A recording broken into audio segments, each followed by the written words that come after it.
नमस्कार सगळ्यांना। हे बघा मी माझं सकाळचं काम चालू आहे। तर हे बघा एवढे भांडे पडलेत, भरपूर भांडे, ती रात्रीचे भांडे होते आणि मी सकाळ सकाळ पहिला हे भांडे घासून घेते। तर मला भांडे घासायला 12 वाजले। सकाळी आम्ही उठते 10ला, चहा पाणी होते 10:30-11 वाजता, मग हे भांडे घासते।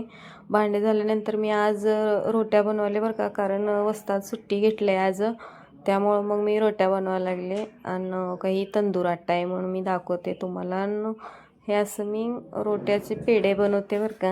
आणि हे एवढं मला लोड पडते कामाचं, तरी मी का हे करत नाही का, हे असं रोट्या बनवते, हातावरच्या रोट्या त्या बरं का।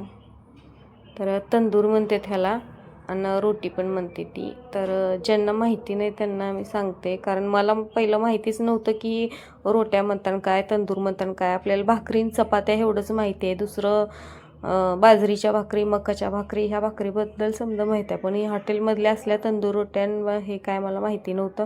जसं आम्ही हॉटेल टाकलं तसं मला हे माहिती झाले तंदूर रोटी म्हणून।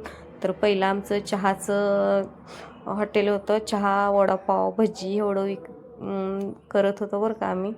मग तिथनं आम्ही सुरुवात केलं हो का, हे आमचं हॉटेल आम्ही बारकं होतं, एक गाळ्यामध्ये केलं होतं आम्ही हॉटेल। तर आता मोठं केलं बरं का, एक गाळ्यापासून 2 गाळे घेतलं, 2 गाळ्यापासून 3 गाळे, गाळ्यामध्येच हॉटेल तयार केलं आम्ही। 2 वर्ष गाळ्यामध्येच हॉटेल तयार करून बनवत होता आणि आता 3 वर्ष झालं आम्ही मोठं हॉटेल केलं आहे। आणि काही रांजण आहे बरं का, रांजणात तो काही असं रोट्या मारले त्या।